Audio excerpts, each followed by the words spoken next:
The ship was enormous. It was so large that when Ambassador Reina Vasquez first saw it through the window of the transport shuttle, she thought it was a moon. But it was not a moon. It was a space station, the grand conclave of the galactic sovereignty, and it had been floating in orbit around a quiet, unnamed star for over 12,000 years. Reina pressed her face gently against the cold glass and stared at it. The station was shaped like a flower with 100 petals, each petal a different color, each one belonging to a different member species of the sovereignty. Lights blinked softly across its surface. Ships of all sizes moved around it like tiny fish circling a whale. It was, without any doubt, the most impressive thing she had ever seen in her life. She pulled back from the glass and straightened her jacket. "Stop looking so amazed," said Marcus Chen from the seat beside her. He was her junior diplomat, 29 years old, always cheerful, always carrying a tablet that was covered in sticky notes. "They'll think we've never seen anything big before." "We haven't," Reina said, "not like this." "Fair point." Marcus went back to reading something on his tablet. There were 5 humans total on the shuttle. Reina was the lead ambassador. Marcus was her assistant. Then there was Dr. Peter Havley, a legal expert who had spent 20 years studying interstellar law even before humanity had confirmed there was anyone else out there to make laws with. There was also Commander Sira Akafer, a calm and observant woman from Earth's newly formed Space Diplomatic Corps. And finally, there was a young translator named Jin Park, who had learned 4 alien languages in 2 years and was currently muttering vocabulary words under his breath. They had been traveling for 11 days. Their escort was a Veil ship. The Veil were tall, silver-skinned, and had 4 arms. They moved in slow, deliberate ways, like people who had never once been in a hurry in their long lives. Their lead diplomat was called High Emissary Sorvelon, and he had met the humans at Earth's outer orbital station with a polite smile that never quite reached his large golden eyes. He had told them very gently that the induction ceremony was a tradition, that it was simple, that it had been done 47 times before and had never taken more than a few hours. Sign the papers, take the photographs, welcome to the galaxy. Reina had smiled and said, "Of course." Then she had asked for a copy of the treaty to read on the way. Sorvelon had paused for just a moment. Then he had smiled again and handed over the document file. It was 847 pages long. The Grand Conclave Station smelled like something between a forest and a library. The air was filtered to support dozens of different species, which meant it had a faint, strange sweetness to it that humans found oddly pleasant. The ceilings were tall. The corridors were wide. Everything was made from a pale material that glowed softly, like stone that had swallowed a little bit of sunlight. Reina and her team were given a suite of rooms near the outer ring of the station. The furniture was designed for multiple body types, which made it look strange but was actually comfortable once you figured out which part was a chair. There was a long window that looked out into open space. Stars hung outside like scattered salt. The ceremony was scheduled for the next morning. The treaty file sat open on Reina's tablet. She poured herself a cup of hot tea from a small machine in the corner, sat down at the desk, and began to read. Page 1 was a preamble. It talked about peace, unity, shared prosperity. It used very beautiful language. Reina highlighted 3 phrases that sounded good but meant nothing specific. Page 12 introduced the resource-sharing framework. Member species were required to submit annual reports on all planetary resources and make a percentage available for collective sovereignty use. The percentage was not fixed. It could be adjusted by the Sovereignty Council. There was no cap mentioned anywhere. Reina underlined that, wrote a note beside it: who sets the adjustment, what limits. She kept reading. By page 40, she had filled 2 full pages of her own notes. By page 100, she had started a separate document just for her questions. By page 200, Dr. Peta had woken up, seen the light under Reina's door, and knocked softly. Raina let her in. Peeta read page 219, went very still, and then said quietly, "This clause basically lets them take a planet back if it misses a resource quota." "I know," Raina said. Peeta sat down. She did not go back to sleep. By the time the station's artificial dawn light turned on, all 5 humans were awake, seated around the long desk, and Raina's notes had grown into a document that was 312 pages long. The ceremony hall was beautiful. It had high ceilings painted with the symbols of every member species. 47 different flags, or the alien equivalent of flags, hung from the walls. The seats were filled with representatives from dozens of worlds, all dressed in formal clothing of every color and cut imaginable. Some had scales, some had fur, some had neither. Some were breathing a gas mixture that required small masks. All of them were watching. Sorvelon stood at the front in a white ceremonial robe. He gestured warmly to the human delegation and to the long table where the treaty waited. It was printed on a heavy, dark material, not paper exactly, but something solid and permanent. The kind of thing meant to last thousands of years. The room was quiet and expectant. Raina walked to the table. She picked up the treaty. She looked at it for a moment. Then she set it back down and placed her own document beside it. "We have reviewed the standard induction treaty," she said clearly. "We would like to submit 312 pages of proposed amendments before we sign." The silence that followed was not the polite, expectant kind.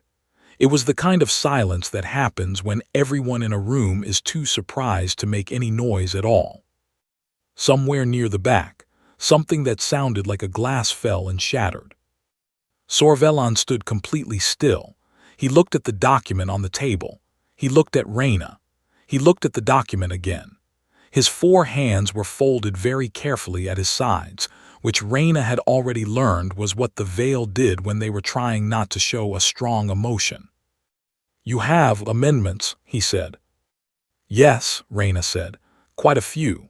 Clause 219 alone required 8 pages of notes." The murmuring that moved through the hall sounded like wind through tall grass. Representatives leaned toward each other. Some used translation devices held to their ears. Some simply stared. Sorvelon turned very slowly to his aide, who was a younger Veil standing just behind him. He leaned close and spoke in a voice so low that only the aide could hear it. But Jin Park was standing nearby, and Jin Park was very good at his job. He leaned toward Raina and whispered, "He just said alert the council. The humans have read it." Raina nodded slowly. She picked up her tea, which she had brought in a sealed travel cup, and took a calm sip. "We read everything," she said to no one in particular. Outside the tall windows of the hall, the stars drifted by, quiet and indifferent, as the oldest political institution in the known galaxy tried very hard to figure out what to do next. News traveled fast in the galaxy. Faster than light, in fact, because the sovereignty had communication relays spread across thousands of star systems, and information moved through them the way electricity moves through wire, instantly and in every direction at once. Within 6 hours of the ceremony, every major world in the galactic sovereignty knew what had happened. Humans had rejected the standard induction treaty. Not with weapons, not with a war fleet parked outside the station, not with threats or anger or any of the things that the sovereignty's security protocols had been designed to handle. They had rejected it with a 312-page document full of legal questions, politely worded objections, and very specific requests for clarification. On the Veil homeworld, the High Council called an emergency session at midnight. On the Kreth homeworld, a hot, rocky planet covered in ancient fortresses, a general named War Master Drock stopped in the middle of a training exercise, read the news report twice, and then stood very still for a long time while his soldiers watched him nervously. On the small, cold planet of Sen Prime, an elderly archivist named Bell II pulled a very old document from a sealed storage unit that had not been opened in 400 years. She blew the dust off the cover and began to read her own species' original induction treaty for the very first time.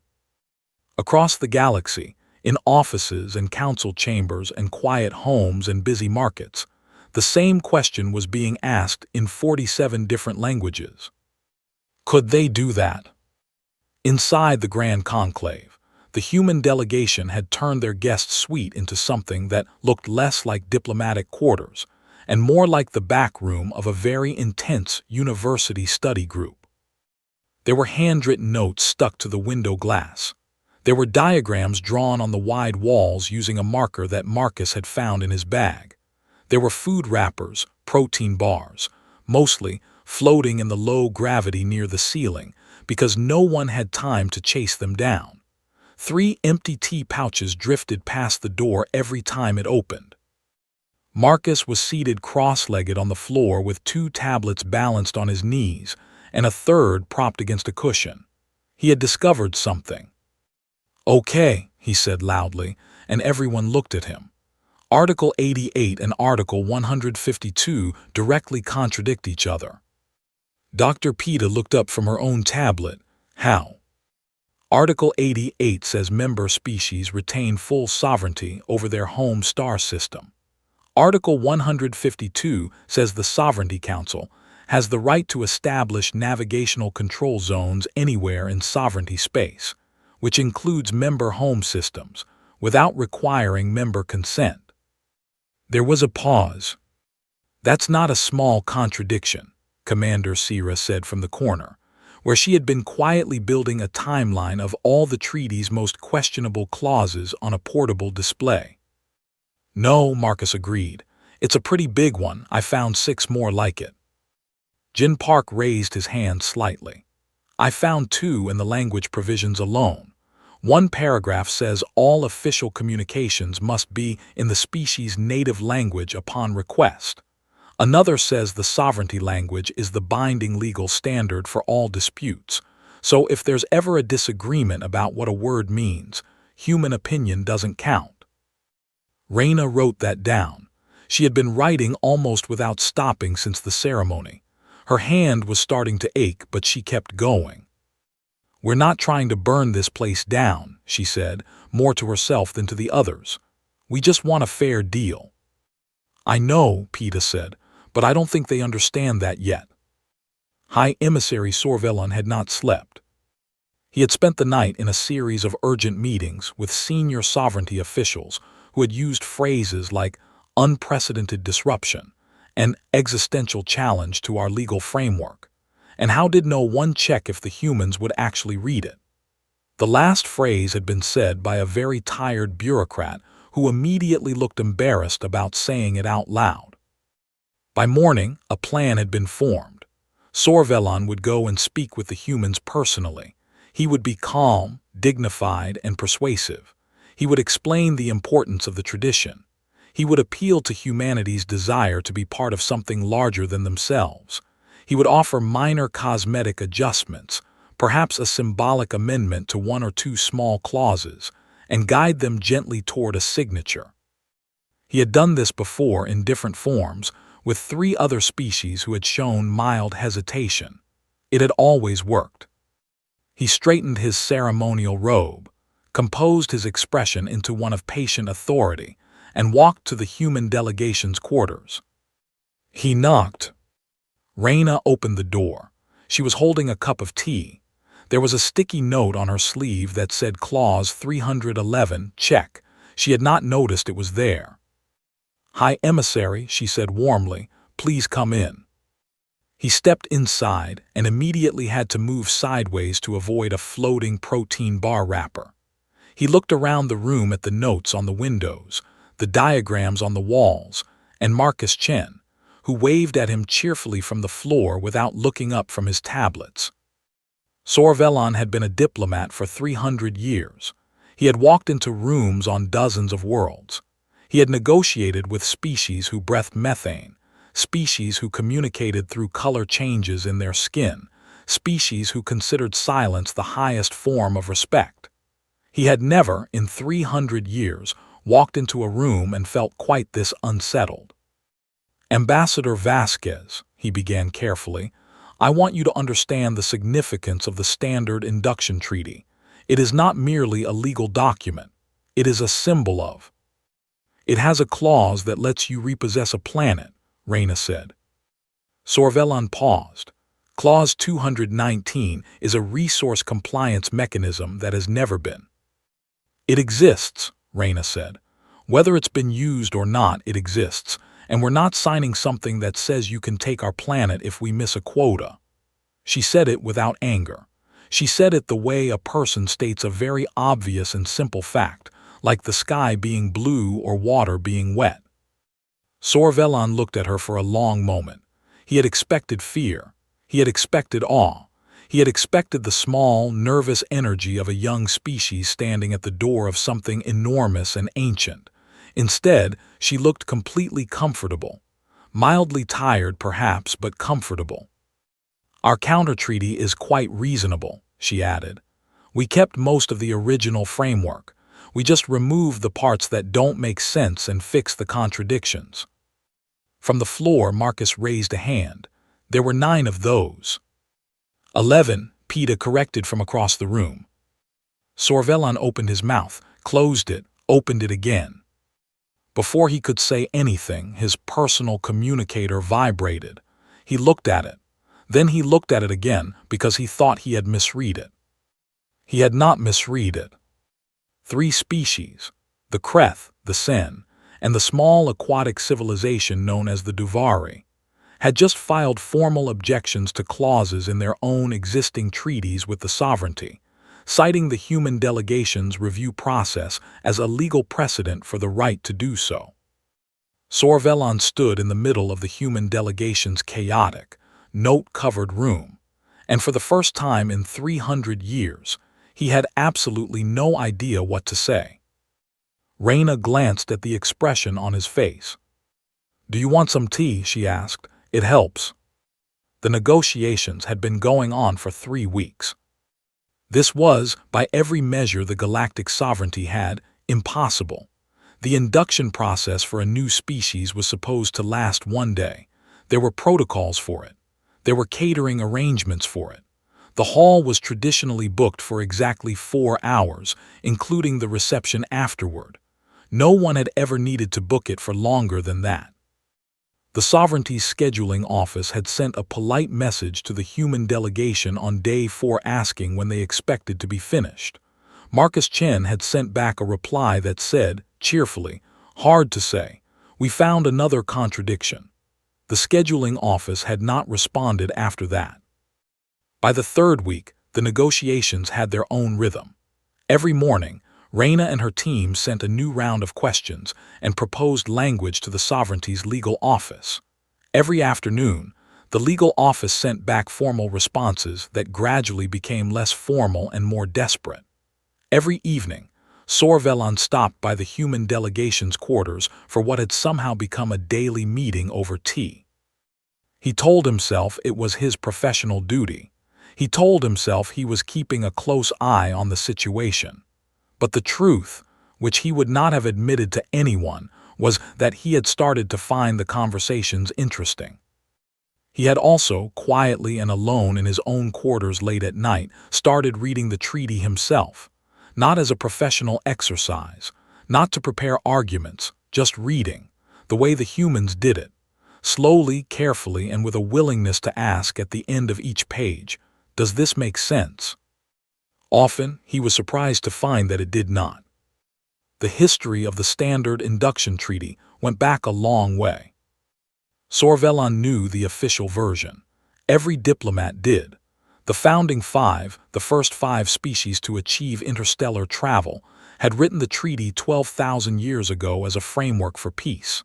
It was a noble act, a generous one. They had opened the door to every species that came after them, and the galaxy had grown and connected and become something larger than any one world could have made it. That was the official version. The version Sorvellan found in the deep archive files that were technically accessible but practically forgotten, stored in formats so old that he needed a specialized program to read them, was more complicated. The original treaty had 2 drafts. The first draft was balanced. It gave all member species equal legal standing, equal representation on the Council, and equal protection under sovereignty law. It was, by any honest reading, a fair document. The second draft, which became the standard induction treaty that every species had been signing for 12,000 years, was different. The changes were subtle. They were buried in legal language that sounded the same on the surface but meant something different underneath. Equal representation had been adjusted to weighted representation, where the founding 5 each held permanent senior seats. Resource-sharing protections had been quietly removed. The clause about planetary repossession had been added in the final revision, listed under a heading that called it an economic stability provision. The founding 5 had looked at that first fair draft and made it smaller, made it safer, for themselves. Sorvelon sat alone in his quarters with the archive files open on his screen. He read the 2 drafts side by side for a long time. Outside his window, the stars were the same as they always were. They did not look different, but something felt different anyway. He thought about the 47 species who had signed the second draft. He thought about whether any of them had read it the way the humans had read it. He thought about whether any of them had felt, somewhere quietly, that something was wrong and had simply not known they were allowed to say so. War Master Drak arrived at the Grand Conclave on day 18. He was a large being. The Kreth were built like ancient tanks, wide-scaled, with thick arms and small, sharp eyes that had seen too many things. He wore no ceremonial clothing. He wore his military uniform, which was dark and plain and covered in the kind of wear that only came from actual use, not decoration. He had requested a meeting with the human delegation directly. No sovereignty mediator, no official record, just a conversation. Raina met him in a small side room off the main corridor. She brought Marcus, who she trusted completely, and told everyone else to stay back. Drak sat across the table from her. He was nearly twice her height, even seated. He looked at her with those sharp eyes for a moment before speaking. 800 years ago, he said without introduction, the Kreth signed the Standard Induction Treaty. At the time, we were still rebuilding after a long internal war. We were tired. We wanted peace. We were told the treaty was the gateway to that peace. He paused. Under Clause 44B of the treaty, all Kreth military movements outside our home system require advance approval from the Sovereignty Council. Raina nodded slowly. That's a significant limitation. We have not been able to move a single ship beyond our outer planets without filing paperwork for 800 years, Drak said. His voice was flat. We did not fight it. We did not question it. It was the treaty. The treaty was the treaty. He looked at his hands on the table. Last week, for the first time, I read Clause 44B carefully. I read the clauses around it. I found that the same restriction does not apply to any of the founding 5 species. Their militaries move freely. His eyes came back up to Raina's face. We signed something that treated us differently, and we never noticed, or perhaps we noticed and believed we had no right to speak. The room was quiet. I want to know, Drak said, and his voice was lower now, almost careful, how you knew. How your people knew they were allowed to say no. Raina thought about it honestly. She did not give him a grand answer. She did not talk about human history or legal philosophy or centuries of revolutions. She just told him the truth. We didn't know we were allowed, she said. We just did it anyway. Not saying no when something is wrong, that has always felt worse to us than whatever comes after. Drak was silent for a long time. The ventilation in the small room hummed softly. Somewhere far away, a door opened and closed. I think, Drak said finally, that my people forgot something very important a long time ago. He stood slowly, and his full height filled the room. I am going to read our treaty again, all of it, every page. He looked at Raina. I may have questions. Come by any time, she said. We have tea. After he left, Marcus let out a slow breath. That was heavy. Yes, Raina agreed. She looked out the small window at the edge of the room. The station turned slowly around them. Somewhere on this station, in a closed room with no windows, the Founding Five were meeting.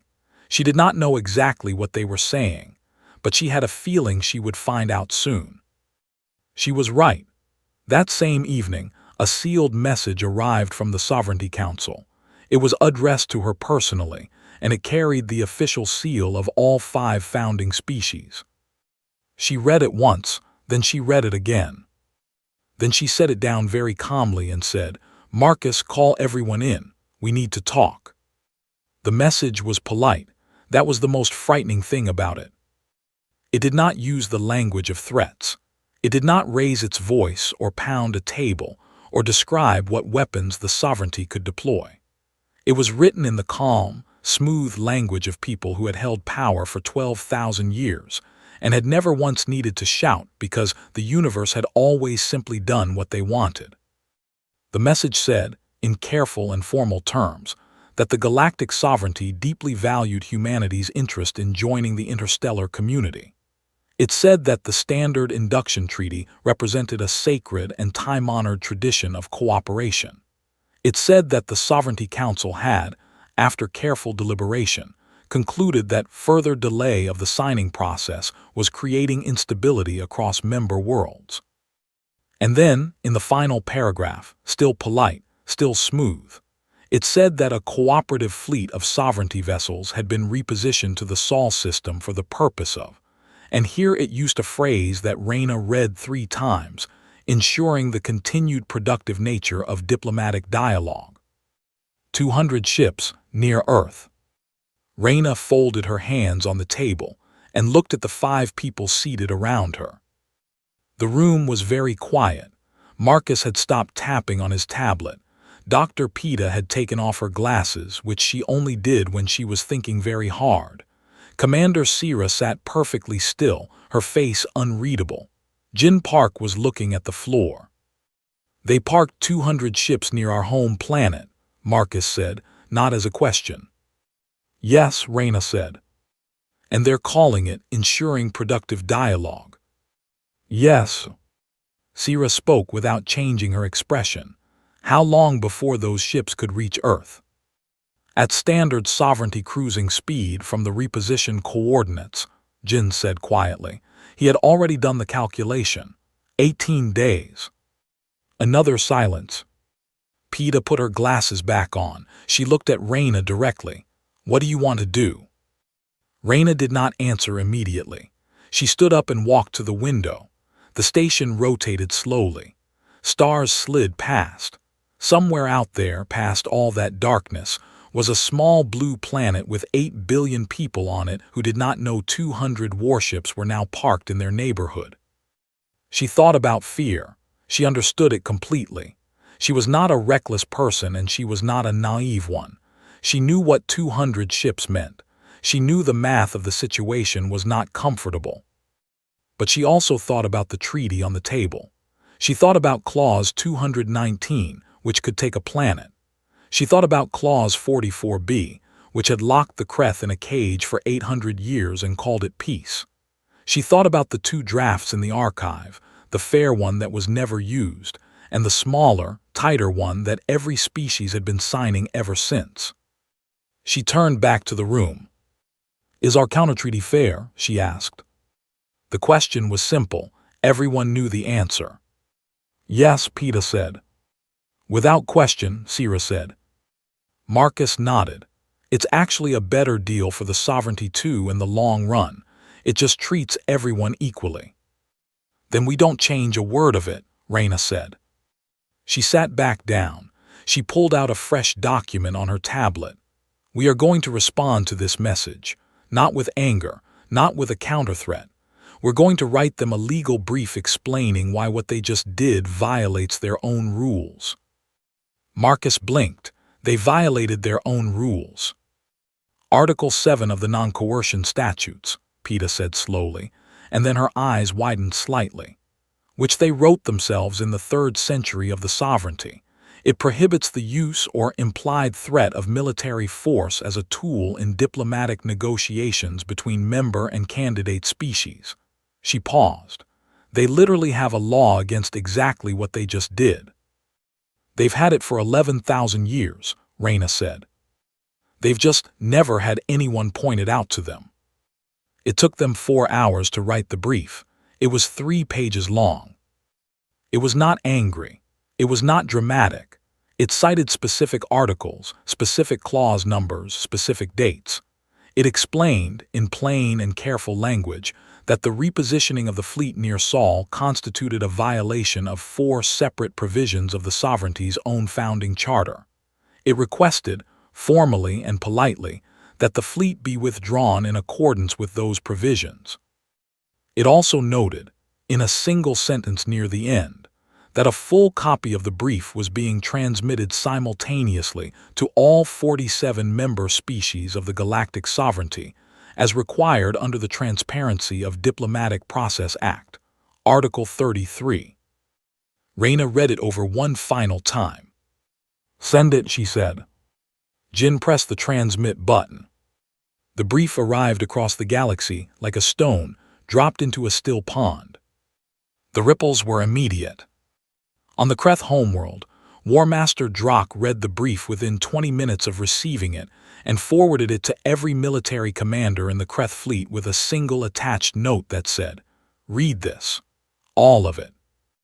On Sen Prime, the elderly archivist Bell II, who was still working her way through her own original induction treaty, paused to read the human brief and then sat quietly for a moment before returning to her reading with renewed focus. On 14 other worlds, the brief was forwarded, discussed, copied, and shared through channels both official and not. Legal scholars who had spent careers studying sovereignty law looked up Article 7 and confirmed that the humans were exactly correct. On the sovereignty fleet near Sol, 200 ship captains received the brief. They were professional officers. They had their orders. But they also had access to the same legal database as everyone else, and several of them pulled up Article 7 within the hour. By that evening, the fleet's internal communications were reportedly very busy. In the Grand Conclave, the Founding Five's closed session ran for 9 hours. Sorvelon was not in the session. He had no seat there. He was a working diplomat, not a member of the Inner Council. He sat in the corridor outside because there was no rule that said he couldn't, and he waited. When the session ended, the officials walked past him without stopping. Their expressions were controlled and gave nothing away. That was normal. That was the Veil way. But Sorvelon had been a diplomat for 300 years, and he could read the things that expressions tried to hide. He saw the tension in the set of four-armed shoulders. He saw the speed of footsteps that were trying to appear unhurried. He saw 2 officials exchange a glance that lasted a fraction too long. The fleet near Sol was a problem now. It had always been a threat. Now it was also evidence. He walked back to his own office. He sat down. He looked at the blank screen in front of him for a long time. Then he opened a new document and began to write a letter of resignation. He did not write it quickly. He wrote it carefully, the way he did everything, and when it was finished, he read it once and then sent it before he could change his mind. He stood up. He felt surprisingly lighter than he had in years. He picked up his small personal bag. He had packed it already, though he had not consciously noticed himself doing it, and he walked out of his office and down the corridor toward the outer ring of the station, where the human delegation's quarters were. He knocked on the door. Raina opened it. She looked at his bag. She looked at his face. "Come in," she said simply. He stepped inside. A protein bar wrapper drifted past his shoulder. The walls were still covered in notes. Marcus looked up. "Oh, are you staying for dinner?" "I think," Sorvelon said carefully, "that I may be changing sides." Raina gestured to the chair that he had sat in every evening for 3 weeks, the one that had quietly become his chair. "Tea first," she said, "then we talk." Outside the window, The stars were steady and bright. Somewhere unseen, in the space between worlds, the fleet near Sol sat still and argued with itself about a 3-page document that had the nerve to be completely right. The fleet near Sol went home. There was no official announcement. There was no explanation given. One morning the ships were there, sitting at the edge of Earth's solar system like a quiet reminder of someone else's power, and the next morning the long-range sensors showed empty space. They had simply turned around and left, one by one, over the course of a single night. Earth's orbital monitoring stations tracked their departure and sent the data to Reyna on the Grand Conclave Station. Marcus saw the report first. He walked into the main room where everyone was working, held up his tablet and said nothing. He just showed the screen to Reyna. She looked at it for a moment. "Good," she said, then she went back to work. The months that followed were unlike anything the galactic sovereignty had seen in its long history. It began with the legal brief. After that document had moved through every corner of the galaxy, something shifted. It was not dramatic at first. It was small and quiet, the way all large things begin. Legal scholars started pulling out treaty documents that had sat untouched for centuries. Academics on a dozen worlds started writing papers. Citizens who had never thought to question the shape of the sovereignty's rules started asking their leaders questions that their leaders did not have good answers for. The Kreth were first. War Master Drock stood before his own government's council and read aloud from Clause 44B for the first time in public. He explained what it meant. He explained that for 800 years the Kreth had filed paperwork to move their own ships within their own region of space, while the Founding Five had faced no such requirement. He asked his council if they believed that was right. The answer was not a surprise to anyone, including Drock. It was the asking that mattered. It was the first time anyone had asked. The Sen filed an official objection to 3 separate clauses in their treaty within a month. The Duvari followed with 2. A small species called the Fen, quiet beings who lived on a world of shallow, warm seas, submitted a quiet, careful 17-page document requesting review of their resource-sharing obligations, which had, it turned out, been quietly draining their oceanic reserves for 200 years. The Founding Five tried at first to treat each objection as an individual problem to be managed. They sent diplomats. They offered minor adjustments. They used the old tools that had always worked: patience, authority, the weight of tradition. But the tools did not work the same way anymore, because the tools had always worked on one species at a time in isolation where no one else could see. Now everything was visible. Every objection was shared. Every response was watched. The Transparency of Diplomatic Process Act, Article 33, which Reyna had cited in the brief, turned out to be the most important 3 sentences in the entire Sovereignty Charter. It had been written 11,000 years ago and then largely forgotten because it had never mattered. Now it mattered enormously. Every exchange was on record. Every argument was public. Every inconsistency was visible to everyone. The sovereignty's legal system began to crack. It had been built to process routine business, reports, approvals, standard motions. It had never been designed to process 14 simultaneous treaty disputes filed by member species. The legal office sent a message to the council explaining that its staff was overwhelmed. The council sent a message back asking what they needed. The legal office responded with a list. Someone on that list was a human legal consultant. Marcus Chen, to his own great amusement, found himself officially contracted by the galactic sovereignty to help them organize their dispute resolution process. "I just want that on record," he said to Reyna, grinning. "They hired me." "Try not to make it weird," she said. "No promises." The formal signing happened on a Tuesday morning, 7 months after Reyna had first walked into the Grand Conclave with a travel cup of tea and a document full of objections. The hall was the same one. The high ceilings, the hanging symbols of member species, the seats full of delegates from dozens of worlds. But the room felt different. It was louder. It had the energy of a place where something real was happening, not just a ceremony being completed. The new induction treaty, humanity's counter-treaty, refined over months of honest negotiation, was 94 pages long, not 847, just 94. Because when you removed the contradictions and the hidden imbalances and the clauses that served only the founding five, it turned out a fair framework did not need to be very long. 31 species signed it on the same day that humanity did, not because they had to, because they chose to re-ratify their membership under the new terms voluntarily, because the document was, by any honest reading, better than what they'd had before. Raina signed for humanity. Her hand was steady. The pen, or the alien equivalent of one, moved across the dark material with a soft sound, and that was that. Humanity was part of the galaxy, on honest terms. The room applauded. All 47 species had different ways of showing approval. Some clapped. Some struck the floor with their feet. Some produced a low, resonant hum. One species flashed its bioluminescent patches in rapid patterns. Together, it sounded like nothing that had ever been heard before. Raina stood at the table and took it in and felt, in spite of everything, very lucky. War Master Drak gave a speech.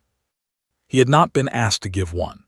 He stood up in the gallery and simply began talking, and the room went quiet because even beings who had never met a Kreth before understood from the first sentence that this was someone who had something real to say.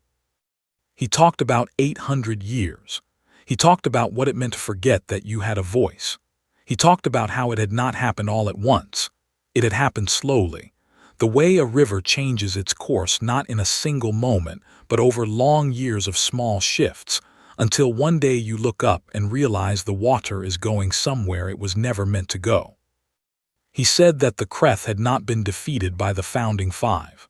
They had not been conquered or broken or beaten.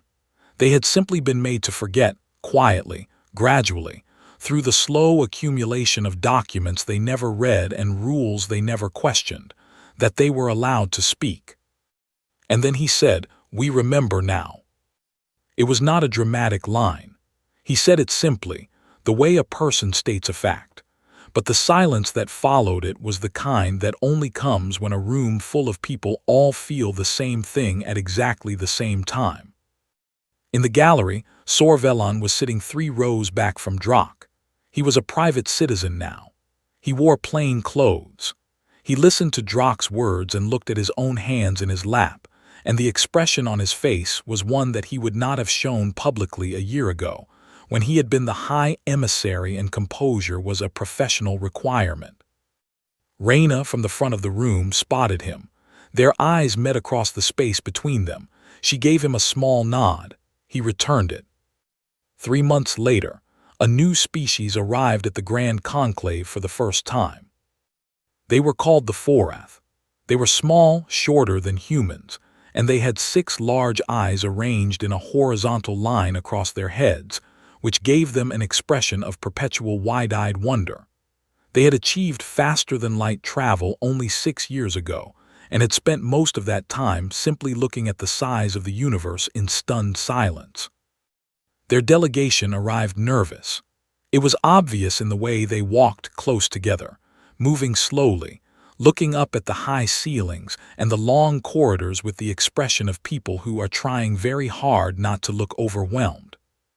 A sovereignty official met them in the main hall with a warm and practiced greeting. He gestured to the ceremonial table and laid down the document. It was, out of habit, the old standard induction treaty. The official began his speech. It was the same speech that had opened 47 induction ceremonies before. It spoke of tradition, of welcome, of a community across the stars. And then a human diplomat appeared from the side of the room. She was young, younger than Raina had been when all this started, with short dark hair and a calm, friendly expression. She was not part of the official proceedings. She was just there, the way humans often were, because she had been watching the new arrivals come in and had wanted to be nearby. She walked to the table and, without any great announcement, placed a second document beside the first one. "Here's our version," she said to the 4th delegation. "Take your time. Read both of them. Ask us anything you want," she smiled. "There's no rush." The official stared at her. He had not expected this. His carefully prepared schedule did not include this. He opened his mouth. The lead 4th delegate, a small being with all 6 eyes fixed on the 2 documents on the table, spoke first, in a voice that was quiet and careful and very serious. "We are allowed to choose." "Yes," the human said. "We are allowed to ask questions, to say that something is not right." "Always," the human said. "That part was never optional. We just forgot to mention it clearly enough for a long time." She tapped the document she had brought. "So now we write it in, right at the top, page 1. The 4th delegate picked up the human document with both small hands. It was 94 pages. She looked at the cover for a moment, then looked up at the human standing across the table from her. "Then we will read it," she said, "all of it." "Good," the human said simply. Around the hall, in the long corridors and the wide rooms of the Grand Conclave Station, the ordinary business of the galaxy continued. Ships docked and departed. Delegates walked and talked and argued about small things and large ones. The lights hummed softly in the pale walls. The stars outside were the same as they had always been, but the space between them felt just slightly different now. Bigger, somehow, more open, as if something that had been slowly pressing down for a very long time had finally, quietly been lifted.